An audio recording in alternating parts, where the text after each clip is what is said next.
What's going on, everybody? Happy Friday. Happy Friday. If you are here, get those likes up, y'all. Get those likes up, tag anybody, or share this with someone who you think may find it interesting. I see these titles are more baiting than TLA. Mission accomplished. Mission accomplished, y'all. You know I have to get you in with these title and thumbnails. Thank you for being here, y'all. Thank you for being here. I know I usually don't. I usually try not to go live on Fridays, but I've been pushing this particular topic off for so long, and I was like, look, let me just go ahead and get this done real quick. So thank you for joining me. Thank you for being here. Um, the titles are. Let me see. Sorry, y'all got distracted. So y'all seen the title and the thumbnail, right? Um, you see what it's about. Your dating preferences are racist. Your sexual preferences are racist. That's what we're going to talk about today, folks. We are going to talk about whether or not what you are attracted to, whether or not what you like is actually racist, y'all. Is it racist? Um, what's up, Hakeem? Also, shout out to Hakeem. I just seen the $10 Cash App come through. Man, like I said, again, this is why you are sponsor of the week.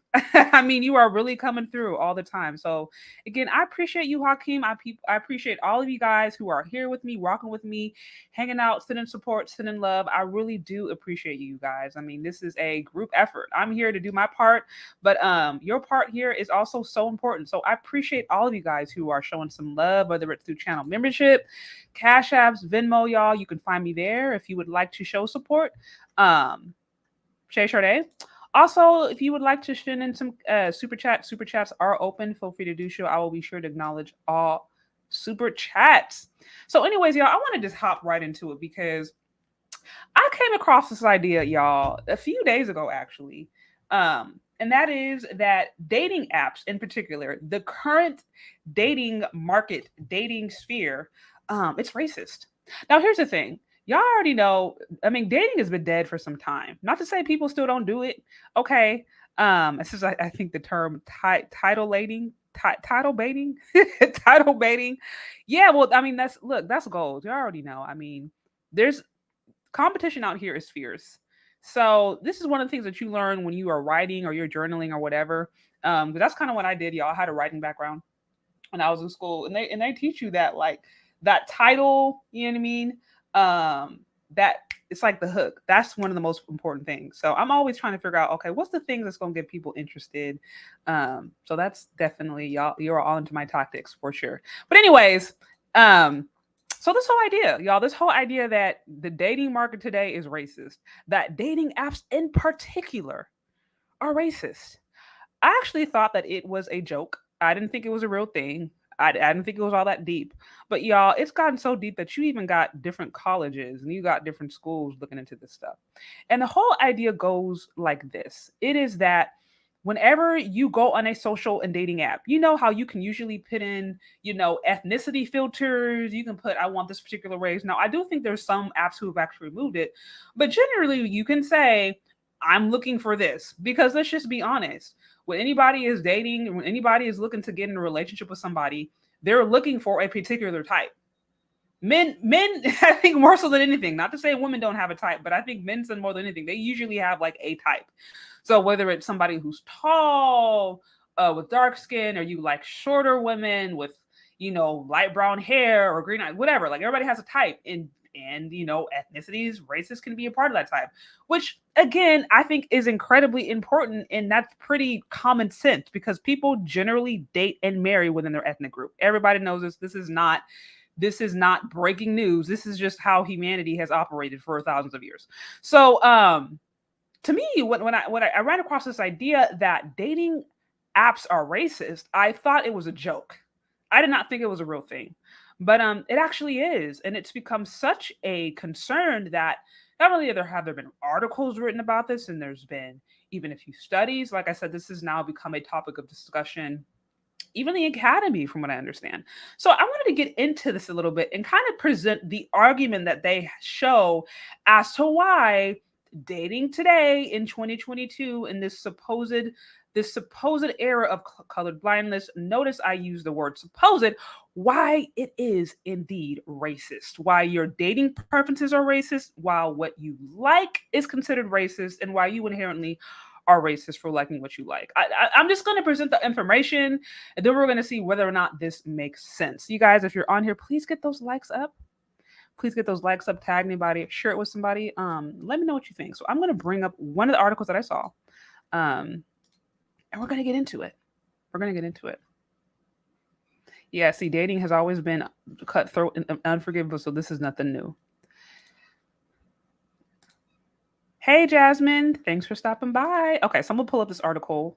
There's, like I said, if y'all just Google or just type in real quick, dating apps are racist, you will find all kind of stuff. Rolling Stone did a piece on this. I mean, there's a few different articles that really touched upon this. So, but I'm going to look at this one in particular. This was done by the UC Press, which is it's like a publication that I think is ran by the University of California. So that's why I wanted to look at it. I wanted to look at it first from the academic perspective, because again, this shows you that this whole idea, it's not like just a few people online complaining. Like, it's actually gotten some attention all the way from the academy, which to me was surprising.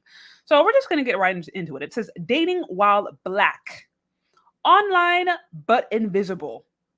So again, there's this whole idea that if you're a Black person online, you're invisible, you're not getting so much play. And y'all, from what I've seen so far, that has been the complaint, right? People who are online, primarily people of color, Black women in particular. Although one of the articles that I saw was written by a gay Black man who was kind of complaining about this. But it's essentially, people online who are just like, look, we're not getting the play that we want to. That's kind of the whole premise behind this topic of the dating apps are racist. The dating apps are discriminating against me. So you guys in the chat, do you think that's possible? Do you think it is possible for dating apps to discriminate against people? Are dating apps discriminatory? Y'all let me know what you think. But anyways, I'm gonna get right into it. Let's see. So it says, okay, dating apps and websites.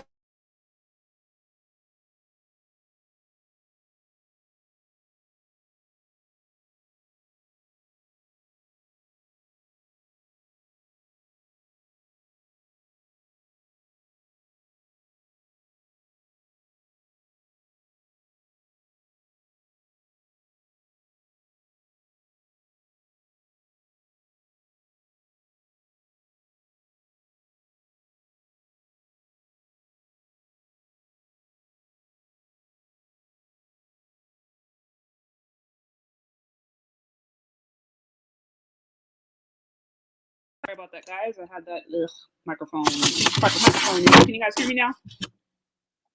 You guys there? Like I said, it's not a good stream if there ain't a little bit of struggle in it. Y'all hear me? Y'all let me know if you hear me. Can y'all hear me now? You still can't hear me?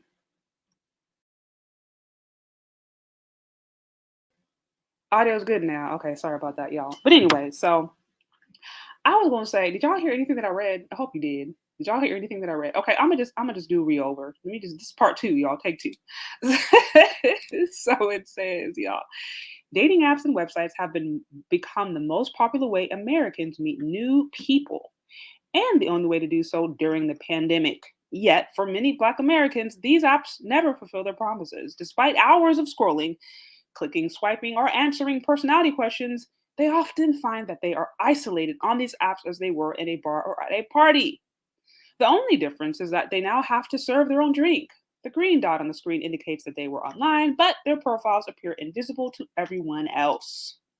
So, y'all know I'm married, so I can't say I've been on the online dating scene, at least for some years now, but I'm curious, have any of you guys had this experience? Do you go online and feel like you were just waiting and waiting and waiting and waiting?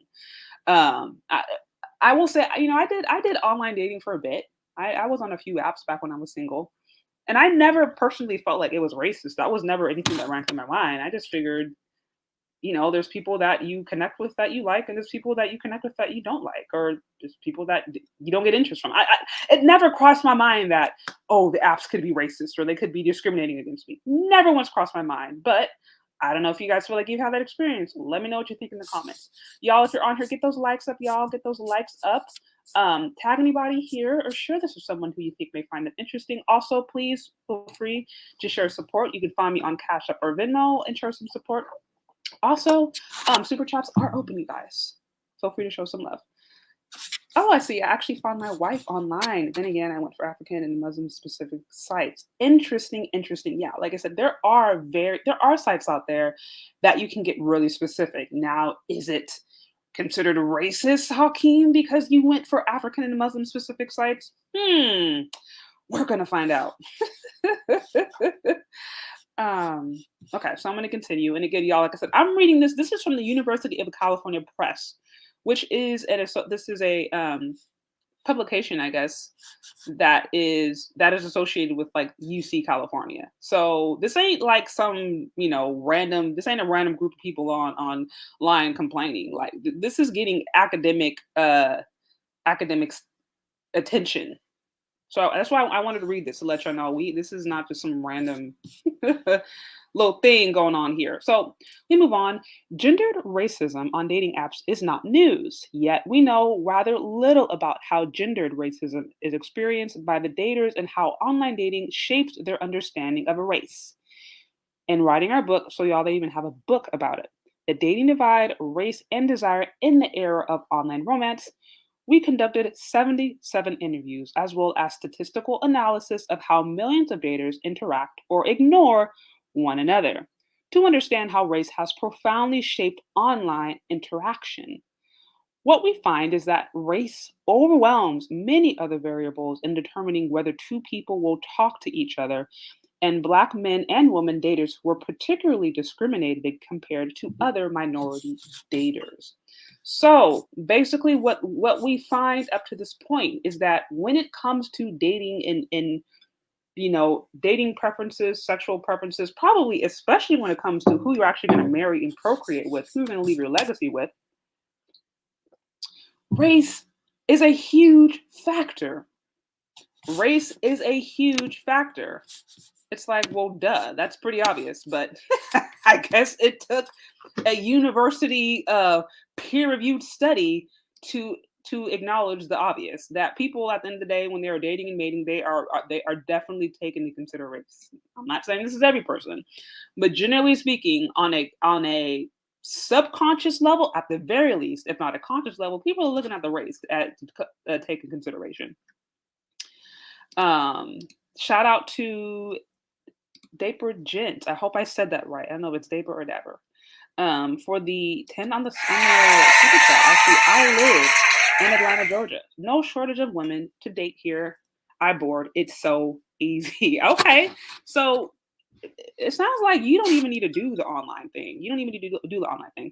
I'll say out here in California, where everything was shut down forever, and we're literally just now at the point, I mean, in the last like week or so, where people can now go into the store and not necessarily have to have a mask on. This is just in the last week or two. I mean, for a while, we weren't even allowed to go into stores for like months. And if you did, you had to have vaccination. And then, if you were going in, it could only be like, a handful at a time. Like it's out in California in particular, it's been really, really, really, really, really strict. Things have been shut down.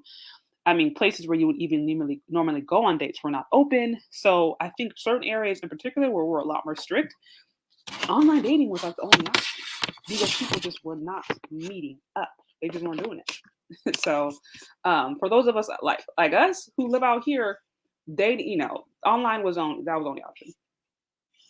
Again, I do appreciate the love, y'all. If you get those likes up, tag anybody, share this with someone. We are talking about why your dating preferences might actually be racist. I'm reading through right now a publication from UC Press. This is a publication site or whatever from the University of California. And we're just going over this whole idea of how maybe supposedly the argument is that dating apps today are racist. I don't know if I buy it, y'all, to be honest, but we're just going to look through the information and see what they got to say.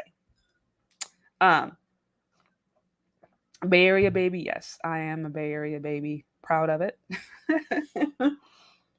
As we know, there are sites out there where there are sites that are based upon religion, sites based upon ethnic preference. I mean, I think generally speaking, people have a type. I don't know why that's considered racist, but I'm gonna continue moving on before I come to my conclusion. But what they've basically shown up to this point is that when people date and mate, race is a pretty large function that is taken into consideration when people date and mate. It's like, well, duh, that's not rocket science, but here we are, y'all. Here we are. So moving on. Oh, and they said that black men and women in particular have one of the hardest times online. Now, I don't know what that looks like. I don't know what that looks like because I know there's also reports that have talked about black men being considered the most desirable. But I'm not sure about the context here. But nevertheless, it says black men and women are particularly discriminated compared to other minority daters. Moving on. While Black Americans experience implicit and explicit discrimination in many social settings, there's something different on dating apps. Hmm. It says, with the abundance of options, an emphasis on visual cues, and the need for speed, many Black online daters feel that they are most judged based on their appearance and racial background. One of our interviews, Sandra, a bisexual Black woman, told us, even when I matched with others, I still wouldn't get a response. I'm a dark skinned Black woman. Is it that? I have natural hair and have had natural hair for long before the natural hair movement. Could that be it? Monica, a straight Black woman, shared a similar statement. Hmm. Online dating makes me feel like kind of the way that I feel in school, that I'm invisible and hypervisible. And I think it really is very much a white woman's market. So I feel like all the biases that people have outside in the real world, it just comes into effect or comes into play when you're online dating, like you're extra sexual and promiscuous. There's so many different stereotypes about Black women that I feel like come to play in how people approach me and I guess other Black women on these platforms. So what do we see here? What do we find here, folks?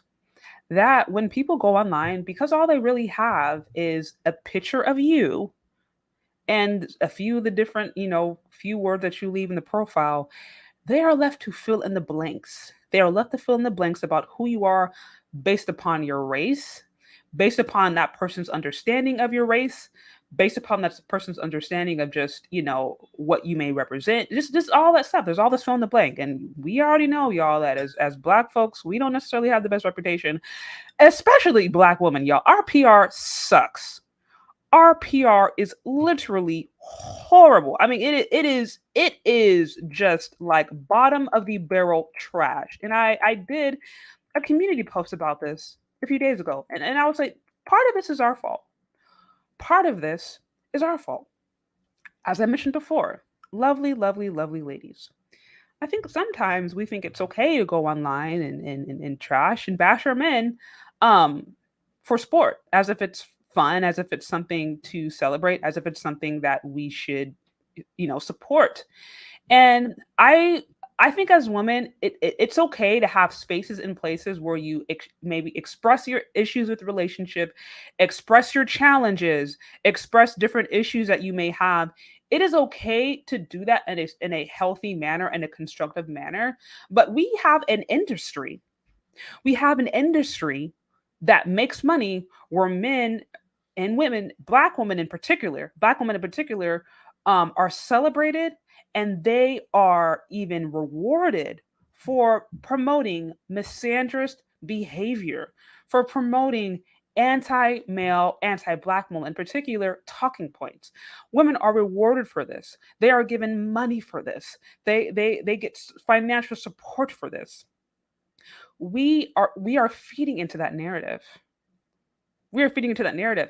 And as I mentioned before in my community post, what's happening is if we are known for being combative, if we are known for not knowing how to get along with our men, if we are known for consistently and continuously complaining about our men to all other people groups, to the point where we're doing it online, we're doing it on television when we have the chance to, we're doing it on news, stations. If we're known for that, that's horrible PR. That is why is it bad PR? Because again, other men are looking at us and they're saying, if these women cannot cooperate within their own community, how are they going to be able to cooperate within our community? If they don't even know how to get along within their own cultural context, how are they going to now integrate into my culture? This is what many men are thinking. And so I'm saying I think that is one of many reasons we as Black women, we don't have good PR. We don't have good reputations. We don't have good reputations. Even if, okay, for example, even if you think of Asian women are some of the most likely to marry out. So one could argue that they are some of the least race loyal, right? You can make that argument just based upon their marriage rates, but they're known, and perceived to be very submissive, to be very cooperative, to be very great women to build with, which is why you have men of different ethnic groups, promoting them within the manosphere, especially within the white manosphere. The reason you have, especially in the white manosphere, them promoting going to Thailand and going to get women from Asian nations is because they have that reputation of being very, very submissive, being very easy to work with, being very cooperative. I'm not saying that every woman is like that. I'm not saying that's the point, but I'm saying that is their reputation. We don't have that reputation. Women, Black women, we don't have that reputation. So what this article is showing already is that when you are dating online, people are left to fill in the blanks. So already they're looking at your picture. So based upon what your picture is showing, based upon how you present yourself, that's already saying a lot. And then apart from that, and the few little sentences that you leave in about your bio, they are now relying upon their understanding of your culture, their understanding. They have to fill in the blanks. And like I said, most times when it comes to Black women in particular, we don't necessarily have a good reputation when it comes to just the relationship. So I'm not saying that that's always fair. I'm not saying that that's always the case.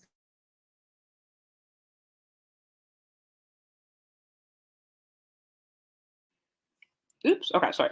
Some of this is caused by us. Like I said, us creating and celebrating and rewarding um what I believe to be toxic, misandrous talking points is going to bite us in the butt. It's going to work against us in the long term.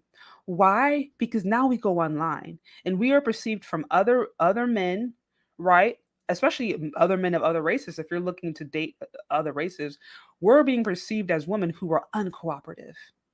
And that's what I don't think we recognize. That's what I don't think we recognize when we create a culture that is we create environments and we celebrate and we don't ever question these narratives and these talking points and the behavior that makes it acceptable to openly bash men for sport. Like I said, there is a difference between having a constructive conversation or constructive conversations that lead to a better end, that lead to better outcomes, versus going online and acting like we're bitter Bettys and blaming all of our problems on men or blaming all of our problems on Black men in particular, and then thinking that now other men are going to be opening their arms to us. That's bad PR. That's really, really bad PR. So y'all, if you're on here, get those likes up. Y'all get those likes up. Show some support on the Cash App or Venmo if you would like. Also, super chats are open.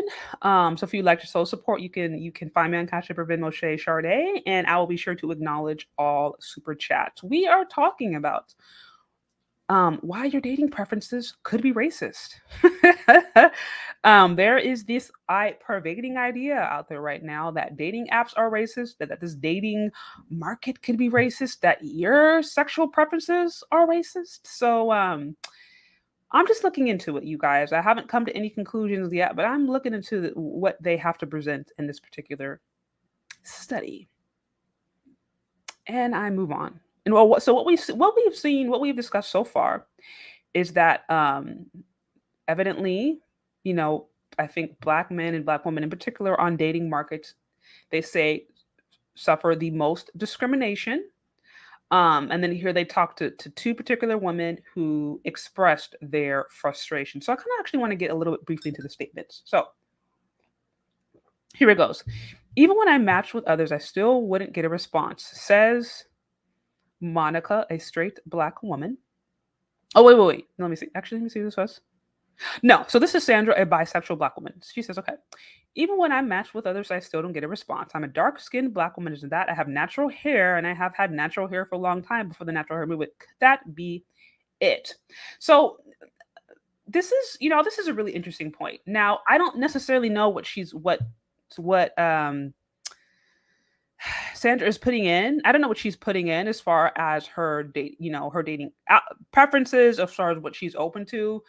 We discussed this idea of natural hair in the community and whether or not men or black men in the community like natural hair. And what we discovered, right, is that most men generally prefer the hair that grow out of your head. You guys let me know if I missed something. If you agree in the comment section that most men, black men in particular, prefer black women who wear their own natural hair, let me know. Let me know down in the comment section. But that is what we discussed. So if she is a woman who was open to dating black men, then I don't think I can't imagine her wearing her natural hair would be a deterrent. Because as I mentioned before, many black men actually prefer that. Now there are like I said, the Pookie and Ray Ray types out there who do who do like the weaves. We discussed that, but I think it's generally understood that natural hair is the way to go. So yes, natural hair all day. I mean, I got tons of feedback on that. Now I can't really speak. Like I said, I don't have as much experience in um yeah, I don't have as much experience as far as just like the dating dynamics between the LGBTQ community. So I'm not going to pretend to be an expert there, but I could say, speaking on as far as what black men generally prefer from women, and just men general, like men generally across the board are going to like the woman natural. You appearing in your natural state is not necessarily going to be a problem or not going to be an option. So it's interesting that she mentioned that. Now she says, I'm a dark skinned woman. Is it that? Again, being a dark skinned woman as a black woman, um, black men will date and marry dark skinned women. Black men will date and marry dark skinned women. Again, black men will date and marry dark skinned women. Now, why is this important? Why is this important that we address this? Because I do hear a lot of black women sometimes who they think them being who they are, them being who God made them to be, is what is causing their issues or causing their problems in the dating market. And like I said, that's not necessarily the case. As I said, there are plenty of black men out there who will take women with 4C natural hair. They will take it. There are black men out there who would love a woman who has beautiful dark skin. I went over this in the study. What's that study that's commonly quoted where it looks at the color, the shade of a woman's skin, and it compares it to how often she is to get proposed to and how often she is to be married. This is something that has been used properly among the divestors, and they say, hey, this study shows that light-skinned women are proposed to and have better marriage options than dark-skinned women.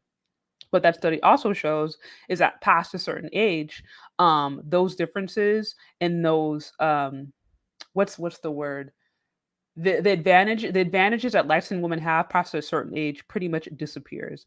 And that if a light skinned woman comes from a single parent household, she doesn't really have any more advantage over a dark skinned woman. So really the study showed at the end of the day that black men are proposing and marrying light skinned women and dark skinned women. It just is what it is. So the idea that says, oh, because I'm dark skinned, okay, I'm not gonna get any love. I'm not gonna get any love from black men, or because I'm a dark skinned woman with natural hair, I'm not going to get any love from black men. That's not true. That's not true. It just simply isn't true. That's not to say that there aren't. That's not to say everybody's going to love you. Not everybody is going to love you. Love you.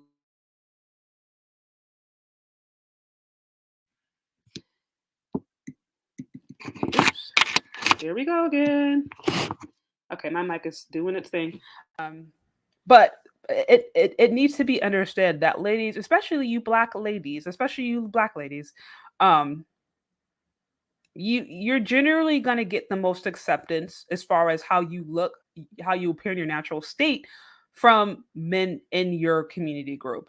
There's a lot of studies behind this that have shown that men, black men in particular, um prefer their women. And it's also been scientifically proven that generally people date and marry within their ethnic group and find people in their ethnic group to be the most attractive. This is not going to be everyone across the board, but it's just generally what it is. Shout out to Orange Pill for the 1999 on this super chat. I see How white men define black female beauty. Erica Meister will clear things up as well. Touche. Yes, I've actually reviewed that. Man, I'm trying to think. I feel like I actually went over that a few weeks back in another live. I might bring it up a little later on if it's relevant, because that does really speak to it kind of shows a lot, y'all. I ain't gonna lie, and it's kind of damning. Like, if you don't want your feelings to be hurt, then don't look at that study. If you want to just believe everybody looks at you the same, don't look at that study because it'll hurt your feelings. But yeah, no, that will definitely that definitely says a lot. But here, y'all. So again, again, dark skinned women, natural hair. Just because you're dark skinned with natural hair, don't mean you're gonna get no love from black men. Now, I think this is perfect timing, the orange pronars. And again, I appreciate you for the love. Why is I see Kelly Rowland ain't complaining? It's the arrogant, ugly, dark chicks that keep whining. Oh gosh, no, no, yeah, no, yeah, Kelly Rowland ain't complaining. Let's just be honest. No, she's married, but I'm like, someone looking good like her. She's not complaining. Let's just be honest. If you look good, you gonna get some. You gonna get some likes. I ain't gonna lie. You look good, you gonna get hit up on the app. It just is what it is. You gonna look good. You gonna look good, y'all. Yeah. See, most black women want authentic black women. Absolutely. So no, do I think it's her dark skin and her natural hair that's getting her? That's the reason she's not getting matched. No, especially not if she's not, especially if she is open to black men. No, that ain't the issue. Now, here's what we probably don't want to talk about, y'all. Let's just get down to it. Majority of us are obese. A majority of us are obese, and and depending upon where you have put your criteria, like if you're like, hey, I only want men with this kind of certain career, or only want men with this kind of certain job, et cetera, et cetera. um yeah, men in general today, even with the whole body positive movement, many men out there right now are not, they're just not as attracted to obese women. They're not. And that's not to say that there's not guys out there who aren't open to dating women of, who we considered full figured or whatever. But many of us right now are in places where we're not healthy. We're simply not healthy. I don't know where she's at. I have no idea how this Sandra looks. I know nothing about her. But as far as what we know about the general,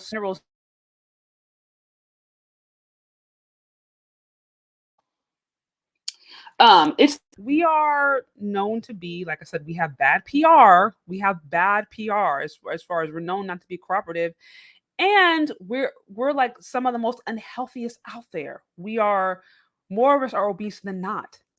And that is going to weigh into our dating preferences, because no matter how you put it, men across the board of all ethnic groups generally want to be with women that they perceive as healthy. So if you are online and you look as if you are unhealthy, even it don't matter if you got dark skin, natural hair, if you have a long, flowing, beautiful hair, it doesn't really matter. If the men that you are attracted to or you want to attract perceive you as unhealthy, you're not going to get as much play. I don't really see that. That's the one thing that I don't see really talked about as much in this article is, weight discrimination. I mean, that could be a whole other thing. I was like, okay, is there are dating apps discriminating against race? I mean, or against weight? I think that might be a more valid claim than race, honestly, because I think at the end of the day, men all across the board of all ethnic groups generally want to be with women that they perceive as healthy. Period. And we can play around with this whole, oh well, I have dark natural hair, yada yada. It's like, no, I don't think that's really a big issue. What are bigger issues that are facing black women today is our weight, or our health, our health. Like I said, most of us are at places where like we are at risk for a lot of different health things, and our attitudes. We are known to have horrible attitudes. We're actually known to have really, really bad attitudes. Um, So I don't see that being addressed here, and that's interesting because this is what black women are known to be perceived for. Now, is it a stereotype? Not when you look at if you look at the numbers as far as our health, as far as what we are, I think our number one risk of death, well, for black women in particular, is heart disease. I think like the top 6 or 7, according to the CDC, I have to go back and look the exact amount, but over half of like the leading causes of death among Black women today are things that could be addressed through lifestyle changes. So, health is going to be a big component. If you look unhealthy, if you look unwell, I'm sorry to say it, you're just not going to get as much play. You're not going to get as much play. And like I said, it's interesting that that's not being addressed in this particular article. And then we have here, down here, it says online dating makes you feel, let me see. Um, let me see, was there here? Let me see. So I'm trying to find the other quote. Look at this one. And then, okay, Monica says a straight Black woman shared a similar sentiment. Online dating makes me feel like kind of the way that I feel in school, that I'm invisible and hyper visible. And I think it really is very much a white woman's market. It's a white woman's market. So I feel like all the biases that people have outside in the real world, it comes close into effect or comes into play when you're online dating. Like you're extra sexual and promiscuous. There's so many different stereotypes about Black women that I feel like one can come into play in how people approach me and I guess other Black women on these platforms. So she says a white woman's market. Okay, so now this brings me to the question: if she is actually trying to compete with other races of other women, now this is where you got to get real. This is where you got to get real because, like I said, Black men are going to be the most likely to date and marry Black women. I don't care how you spin. I don't care how much we promote how much we like to promote the dating out, leveling up, yada yada yada yada. I say go for the best man you could get, but just generally that how the trends are moving today, Black men are going to be the most likely to date and marry Black women. Black men are 80 times more likely to propose and marry a Black woman than any other race of woman to date, as of today. So if this is just Black people, if this is just a profile where she's like, hey, like I would prefer to be Black man or whatever, then I don't think this would be the issue. I think what's going on here is that these are probably two women who want to integrate into other ethnic groups or who are maybe wanting to get play from other ethnic groups, which is why she mentions, oh, I think this is a white woman's market. So it's like, okay, are you a woman? Are you at a point where it's like you're wanting to date a white guy? You wanted to get into a relationship with a white guy. You're wanting to be considered as a sexual or as a dating preference for a white man. Is that what you are wanting? And is that why you're feeling this way? And I think now we're going to be talking about something a little bit different. And that's really, really important to note.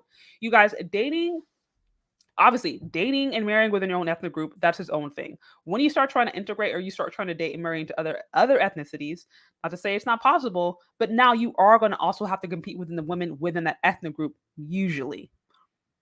And if you have a bad reputation, if you are known, like I said, for being unhealthy or having bad attitudes or not being cooperative, that's working against you. Not to mention the preconceived notions that people already have regarding Black folks, period. We don't have a great reputation. That's gonna work. It's gonna work against you when you're trying to go date and marry out. Y'all, if you're on here, get those likes up. Y'all get those likes up. Let me see. Black women talk a lot about Black women's attitudes, but either pass up on decent Black women without attitude because she's not. Huh. So you said Black men talk about Black woman attitudes, but either pass up on decent Black women without attitude because she's at a 10, or they are chaotic in nature and love drama. Let's talk about that.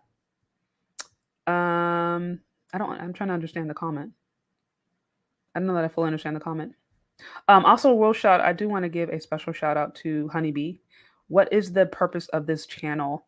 So we like to tackle tough topics with truth. That's what we do here. So we talk about a lot of different things. Right now, I wanted to talk about whether or not dating apps are racist. And this publication is basically looking at the dating patterns online and whether or not Black people are discriminated against online.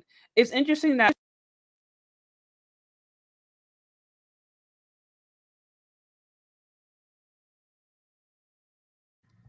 sorry about that, y'all. This microphone keeps on cutting out. It's interesting that this is supposed to be talking about Black men and women and how they are perceived in the dating market. So far, we've heard from 2 Black women, one bisexual and one straight, and they're basically saying, "Listen, we're just not getting a lot of play, and we're sad about it." Now, is this a racism problem, or is this just a problem as? Is this just a problem as?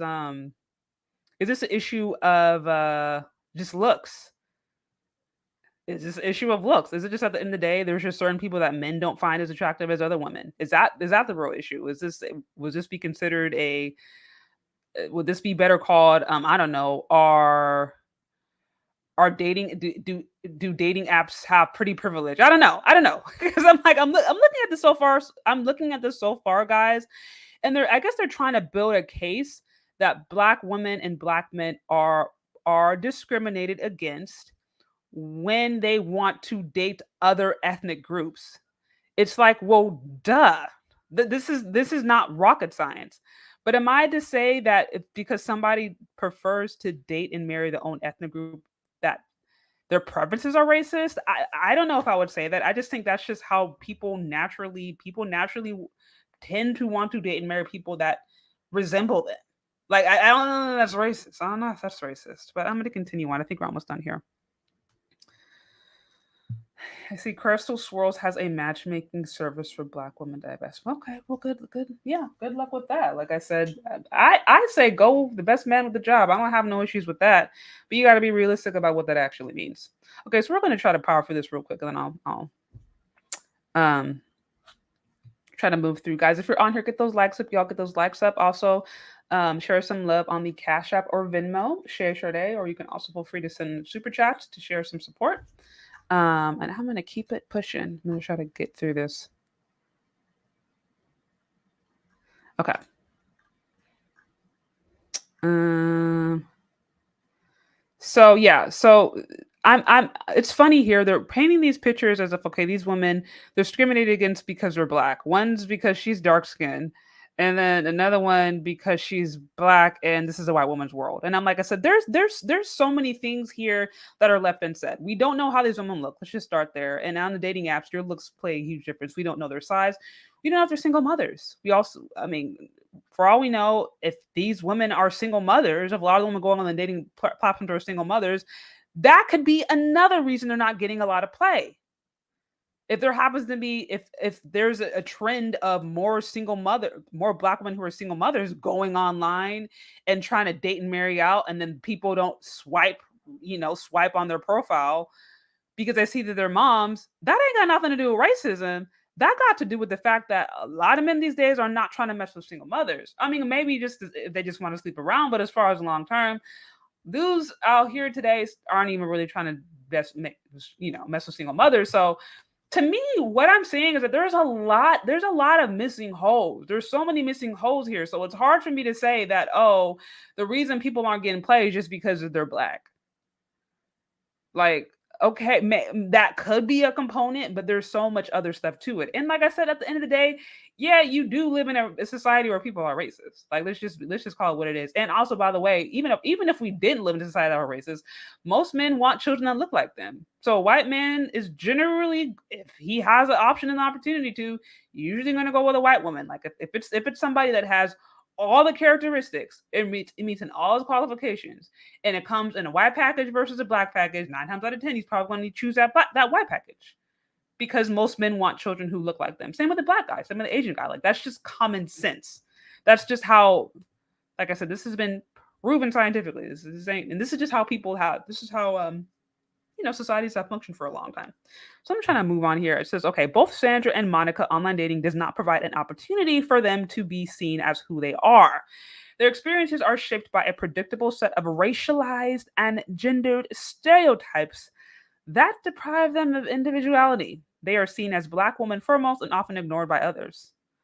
Our statistical analysis shows that white straight men are 4 times more likely to message a white woman than a black woman. Oh, okay, even when the two women share otherwise similar characteristics, white straight women are twice as likely to respond to white men compared to black men. Well, duh. Like, this is okay, y'all. This is kind of getting ridiculous to me. This is like common sense.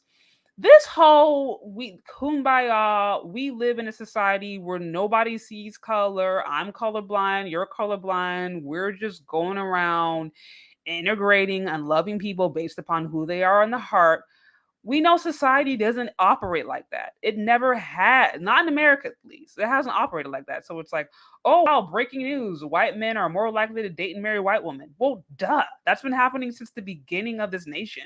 White men generally have had access to black women for marriage since they started this nation. They built, wrote the Constitution, created the laws. So it's like if they really, really wanted to date and marry and wife up women of color, black women at such high rates, they've had plenty of opportunity to do so. They've had plenty of opportunity.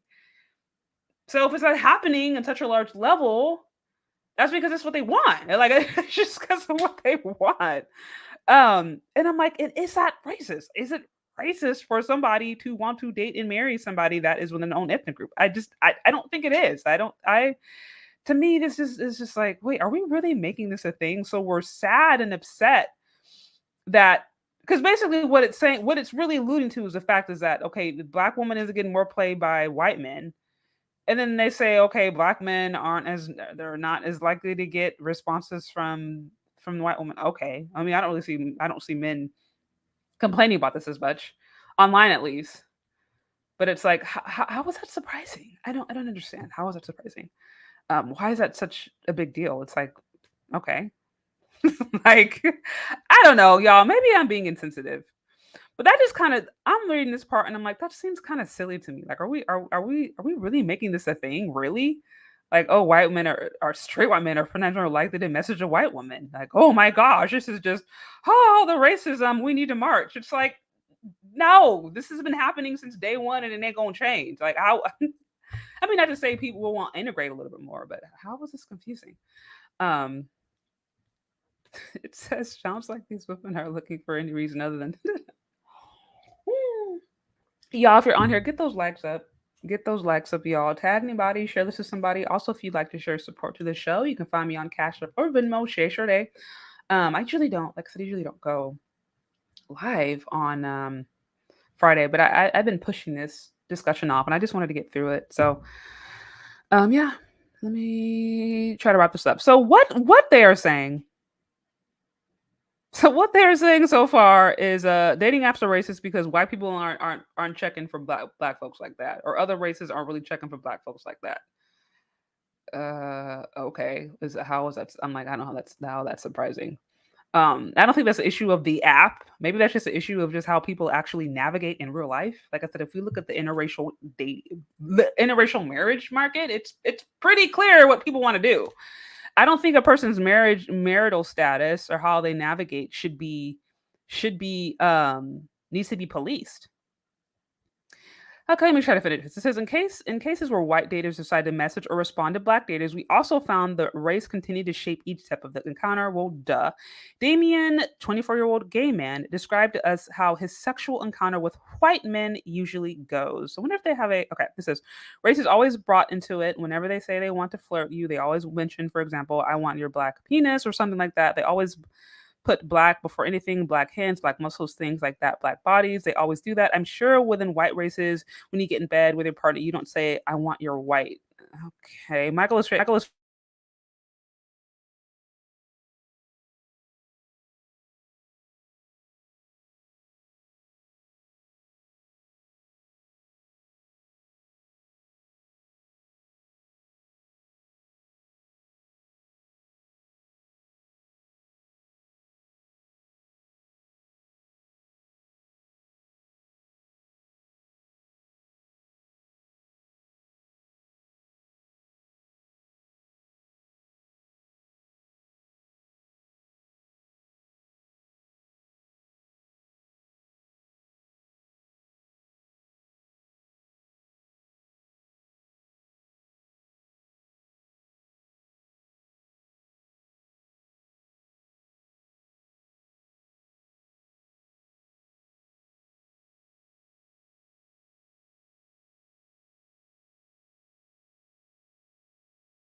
I'm about to just literally unplug this microphone because this microphone is on the struggle. Is on the struggle. Okay, I think I'm back though now. How much of that did y'all even hear? How much of that? No, your phone isn't broken. That's y'all. That's just my struggle stream. That's just my struggle stream. I got it. I got it, Hakeem. I got it, Hakeem. Can y'all hear me now? Can y'all hear me now? Can I hear you? Wait. Okay, you said my name and it went out. Dang, for real? Can y'all hear me now? 2 minutes back. Dang. Okay. So we about to do part two.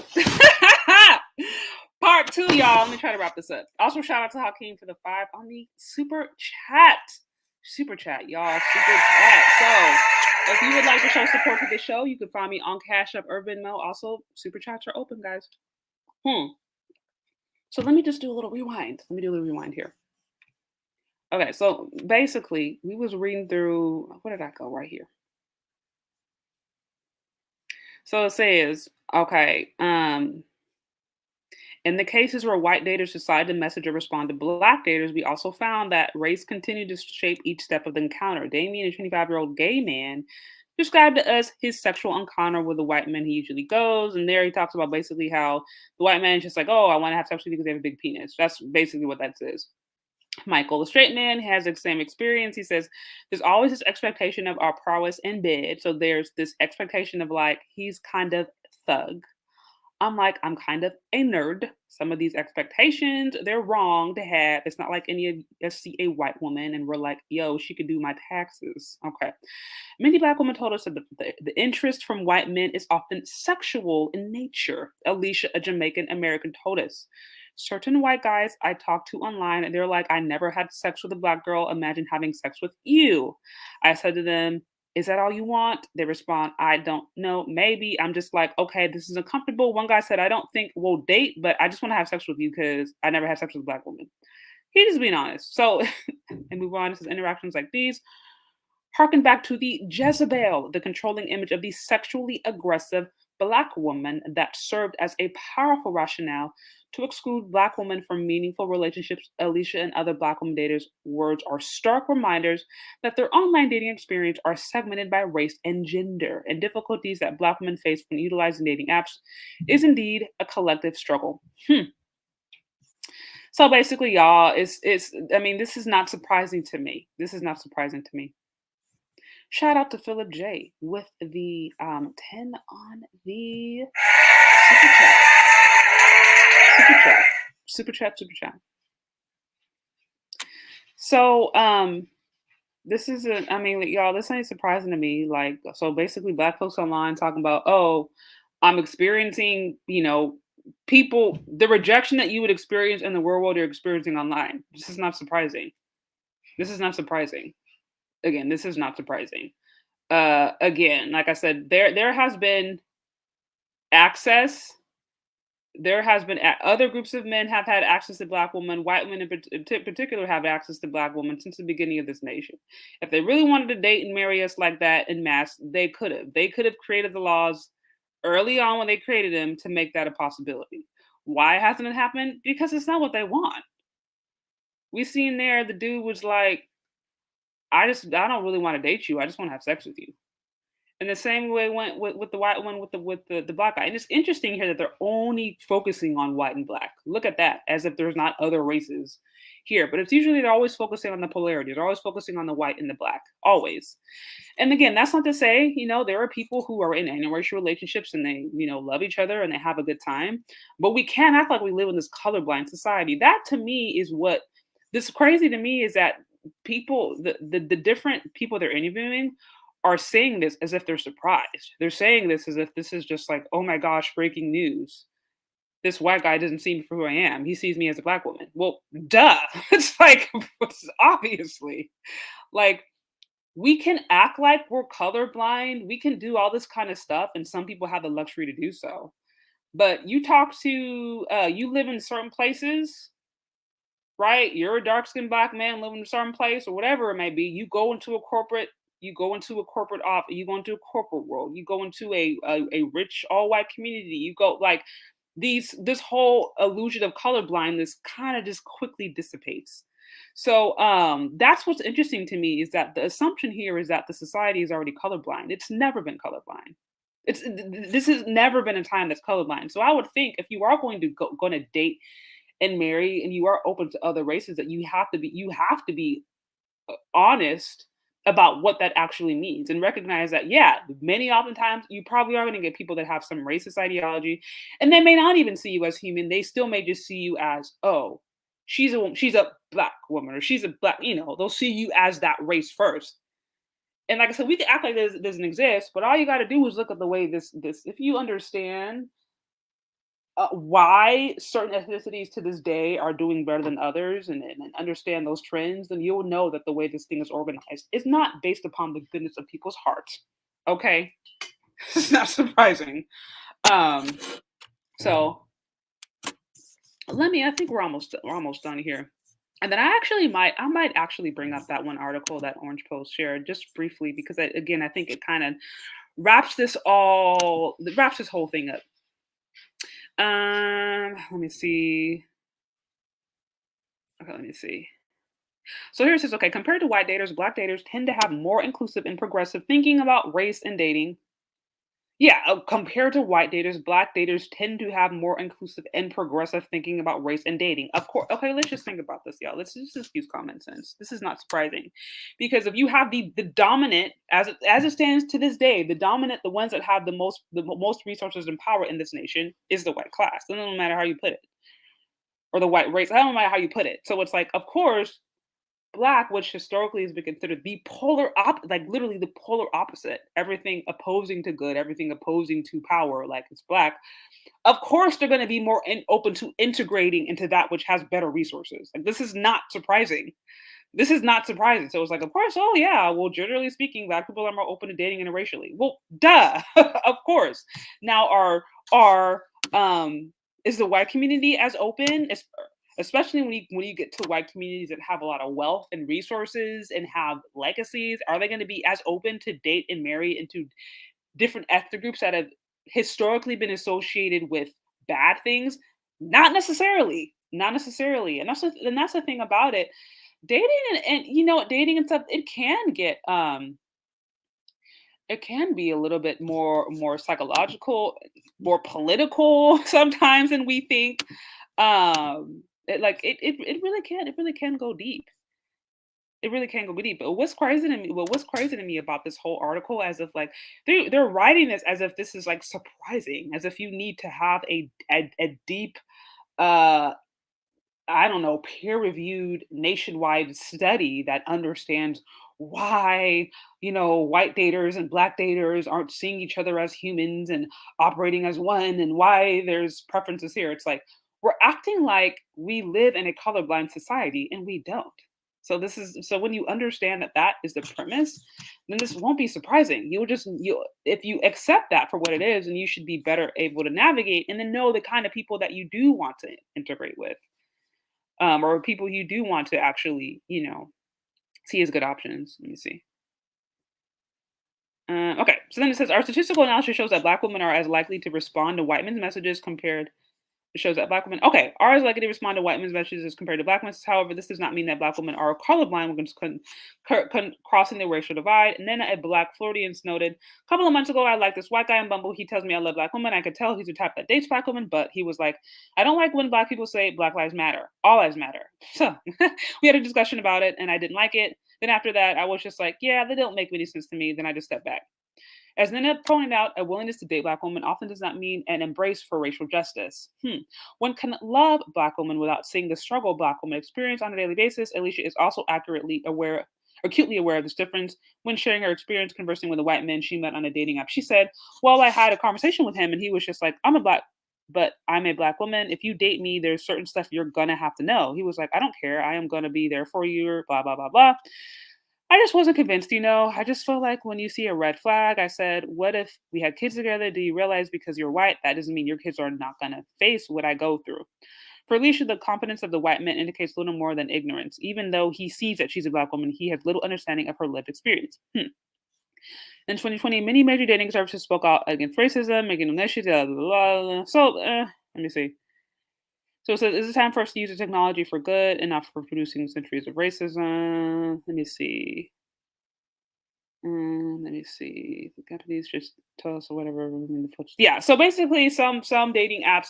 Make a long story short, some dating apps are just like, okay, we're gonna have to start to remove racial filters because we don't think that we should participate in people being racist and people filtering out people by race and all this kind of different stuff. As if that's gonna really make a difference. Shout out to Game Dreamer for the 5 on the super chat. For the 5 on the super chat. Don't forget to like and share. Yes, you guys, if you're on it, please put those likes up, put those likes up. So basically, we read through this article to me, and it's all common sense. I don't know that I would say that dating apps are racist. And I don't even know that I can necessarily say that somebody has having a particular sexual preference is racist. I don't know that I would say that. Now, is it surprising that black folks who go in this society and try to date other ethnic groups experience racism? Well, it's like, no, duh. This is common sense. What's crazy about this whole article to me is that it kind of starts to me with the assumption as if, again, we live in this colorblind society, and we clearly don't. And I think as long as you go into the dating market understanding and recognizing that, then I think you'll have a better understanding. Shout out to the Orange Pill Nurse with the 1999 on the hash. It says even Pink Pill was frustrated with black women. She went on Kevin Samuel's show a little over a year ago saying black women are receptive to everything but swirling except losing the weight. But you had to fall back from the fitness talk, y'all. And okay, and I was going to touch upon that too. So, like I said, if you go on the dating app, recognizing that, look, we don't live in a colorblind society. Let's just keep it 100. We simply don't. The world is not organized like that. At least in America, it ain't. So if you understand that and recognize that and know that, yeah, there's going to be people out there who are really open and who really do want to understand your experience and want to love you for you and embrace your culture. And there's also plenty of people out there who don't. They're going to see you as black person first. They're going to stereotype you. It is what it is. So I think if you understand that, then you're not going to be surprised. Why? Because if you're honest, you probably experience that in real life too. Secondly, when you're on dating apps, you're going to be judged primarily by how you look. And as it pertains to black women in particular, we are not known to be the most cooperative. So sadly, if people see us online, they see our profile, they're going to have to fill in the blanks of who they think that we are. That's bad. I'm not saying that that's right, but it's the first impression. So like I said, depending upon the way your profile looks, what you say about yourself, how you present yourself, they're left to fill in the blanks. They're left to fill in the blanks. Not to mention, let's just get down to it, y'all. Not to mention, we are like not the healthiest. Black women, we're the most obese. You're not healthy.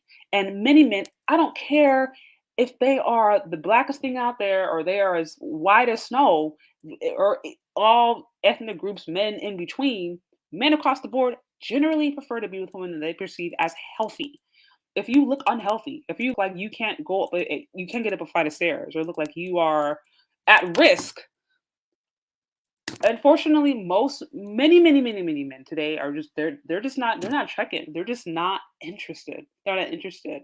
Now, of course, there are exceptions. And that's not all men.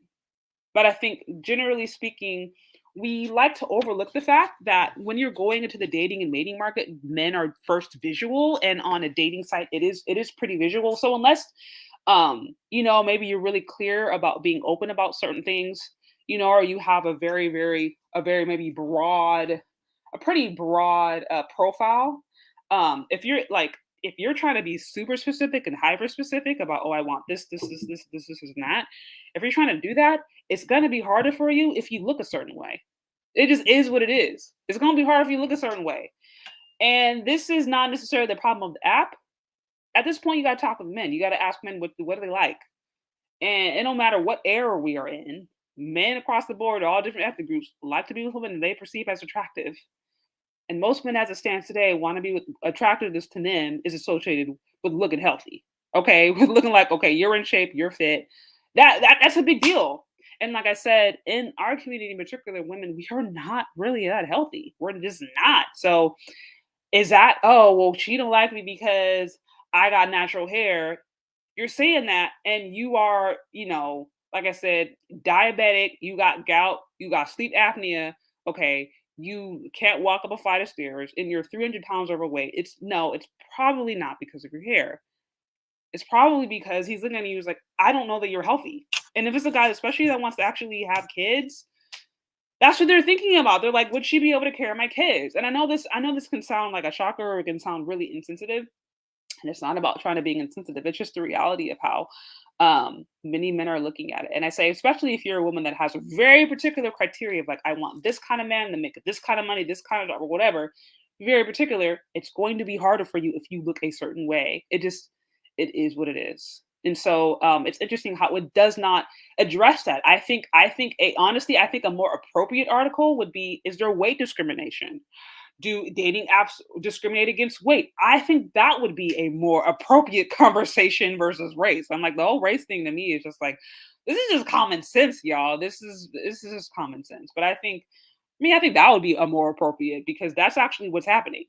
Okay, that's just actually what's happening. But mm, he said, "Am I the only person who believes that this is a non-issue that Black people insist on making an issue because we don't have enough to do in society and have too much time on our hands?"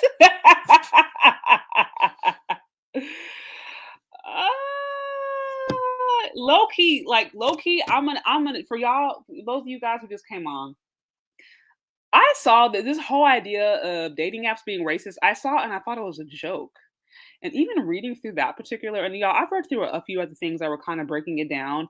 I still think it's a joke at the end of the day. Because I'm like, I don't care if you with a dating app, you remove all racial, ethnic filters and you try to put a different nationality in front of a man every single, with every single match. You try to just mix it up. It don't matter if a guy has something in mind that he's gonna go for it. Period. Period. Period. If a man has something she wants, she's gonna go for it. Period. Period. Period. Um. So I think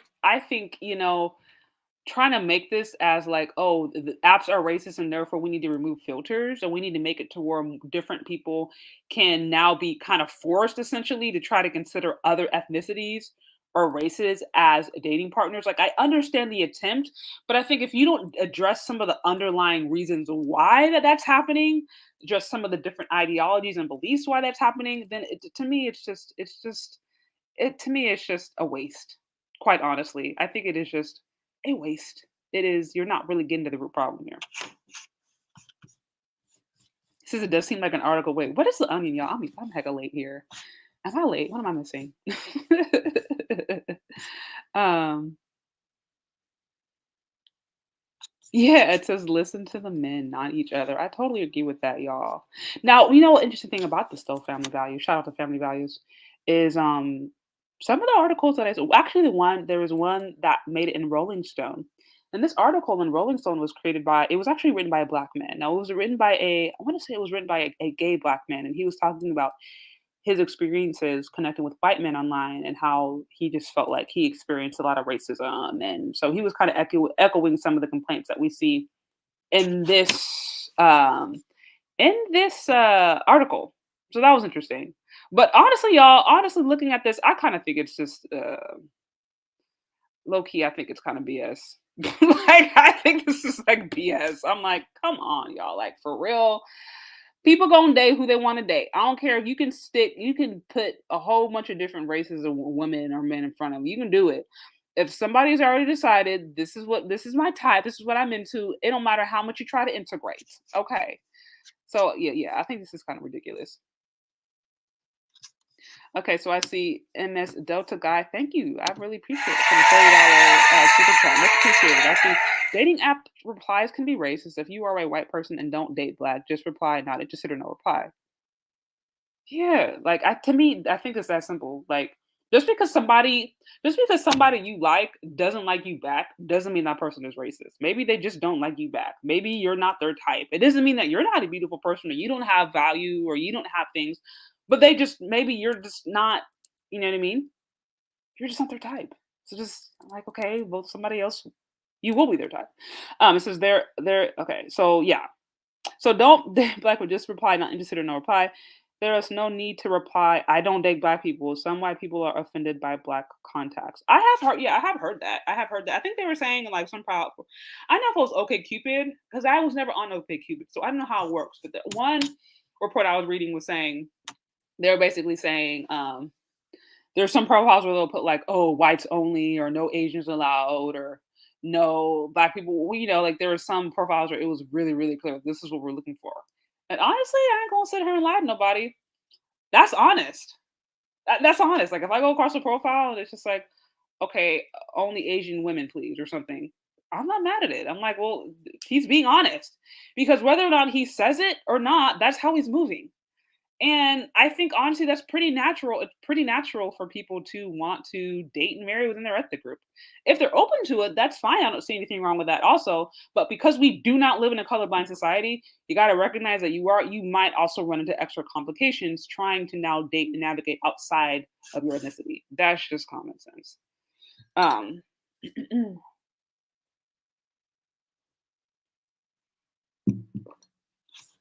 so yeah, I think that's interesting. Now, also, we can't use TikTok in commercials and advertising as representations of what's happening in real life. I see people say that all the time. Oh, well, I saw a TikTok video of a cute couple, and how do we know those aren't actors? It happens all the time. And just because you see one TikTok video that goes viral, and maybe that is a couple, doesn't take into account the hundreds of millions of people that live in the U.S. And also, we don't own black people don't own the media. So that's what I'm saying. It's like we're really impressionable just because we see a trends on Instagram and we don't understand the way the algorithm works. We don't understand the way that we are targeted to. We don't understand the way promotions work. We think, oh, because I see a lot of it, therefore it must be true. No, no. We see all kinds of stuff being promoted online that are not necessarily indicative of real trends. So please, please, please, please, please never use a few couples that you see on TikTok, and the fact that now you're following certain things on TikTok means you're going to get more of it because of the way the algorithm works. And because maybe on now Google, you're going to get served up certain things.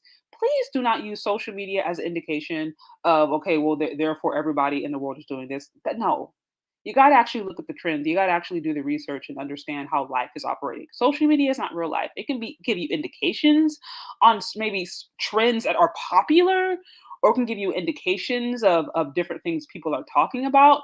But that is ran and controlled by powerful interest. And that, again, is not necessarily indicative of what's happening in real life. For example, there's also this whole Black woman in luxury trend. That's a really, really, really, really big trend. And I don't see necessarily anything wrong with promoting, seeing women of color in great spaces. I think, we should see women of color doing great things, but most Black women today are struggling financially. So if I was to look online and look at what Black women are, doing, and look at the Black women in luxury, I think, oh, all Black women are leveling up and being boss babes, and they're having their own businesses, and there's no problem with Black economics. There's no problem with, poverty. What are we talking about? If I was to use all the stuff that I see online and television and YouTube and the different sitcoms to measure how Black women are doing, then I would think that they're all doing good and that everybody else is the problem and that Black women is a problem. But that's not the reality. So please, please, please do me this favor. Never look to advertising or TikTok or YouTube or social media or the media that is not owned and ran by you or not owned and ran by Black people, period, as an indication of what is actually going on in day-to-day life. Those outlets are there to entertain. Those outlets are there to provide, like I said, primarily entertainment value, and sometimes to just feed as propaganda, but not necessarily to, and then also for consumerism. Yeah, I see hyper-consumerism. They're there for that. They're not there to actually give us an accurate representation of what's going on. Because if they gave us an accurate representation of what's going on, that might actually cause some issues. And the powers that be want nothing else than for us to just be in a docile state. So please, please, please, please, please, please dismiss me with the, oh, well, I saw it on YouTube, so therefore this is a trend. It's like, no, that's really bad. You got to know how the algorithm works, people. Again, shout out to MS Delta guy with the 5 on this cash app. Super chat. I keep saying cash app, but the super chat here. I say, if you are finding that people will cross racial divides with you not in public, but in the middle of the night. That's facts. Now, I mean, do you really want to be a sad booty at best? I wouldn't recommend it. I would not recommend it. But yeah. So yeah, that's what I'm saying. Like, this is not surprising to me. People date and marry who they want and date and marry, primarily in their ethnic group. And Black people experience racism online. Okay, surprise, surprise. Black women experience white men who don't want them. Okay, surprise, surprise. Black men experience white women who want them for sex. Okay, surprise, surprise. Like, this is not breaking news here. Again, do I need to say, oh, dating apps are racist? Now they need to force ethnic groups to try to pretend like they like each other? No. No. If you don't deal with some of the underlying issues that are continuing, I think, to instigate racism or racist ideology, if you don't actually address that, then this ain't going nowhere. You're going to continue to have this kind of stuff. You're going to continue to have people move in silence, choose who they want in silence, and ain't nobody going to do anything about it. And honestly, like I said, I don't have a problem. I don't have any problem with a man dating, marrying, preferring a woman's ethnic group. I don't see that as racist at all. Like I said, if the Asian man's like, I want an Asian woman, I don't see it as racist. White man's like, look, I don't want to mess with a black woman because I'm not like, what's his name? Who's that one guy? I know it was Nick Fuentes. He got banned. He literally got banned because he was saying stuff that was like really like problematic. But he was straight up had some video where he was just like, look, I don't want to date black women because I'm not black.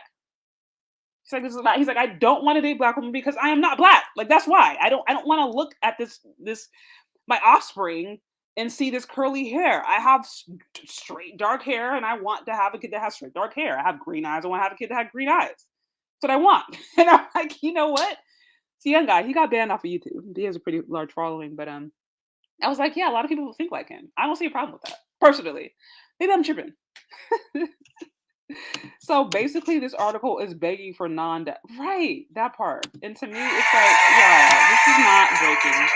We don't need it, like I said, to have a peer-reviewed scientific nationwide study to understand this stuff. Like, common sense teaches you what is already going on. And again, unless you actually start to address some of the different issues that cause a racial divide, this is going to continue to happen. Now we might continue with the promotion and the performative, all the performative stuff that we see happening in like the media and the different politics and stuff that kind of give the illusion of like, oh, this is a colorblind society, we're all equal, we're all treated the same, we all love everybody equally. We might see that being promoted on these different media platforms that they say, like the TikTok and all the different stuff. We might see that, but it's not, that's not going to be reflective of what people actually live. And as mentioned before, races, ethnicities generally date and marry in their ethnic group. Man, this is not surprising or breaking. This is what happens and will likely continue to happen. So yeah, should it and I'll say this too. Low key, y'all, I don't necessarily think women have been taught how to handle rejection. I don't think women have been taught how to handle rejection. You know what I mean? Um Mm, I'm so sorry. I just saw this comment. He said, "Why is it every time you see they don't have a profile pic?" That. So here is my. I'm gonna tell you this. Okay, here is my analysis of that. Profile pages, profile pages that specifically have like large followings, right? There's a movement where they're trying to gain as many followers as possible. Like, I understand maybe not camming up every single day. I'm like, look, right now I'm using my avatar. I mean, it's my picture, right? But I'm using my avatar. Profile pages that they are completely anonymous, but they got a couple 100,000 followers, completely anonymous, no one knows how they look. This is just my thesis. I'm not saying that it's true,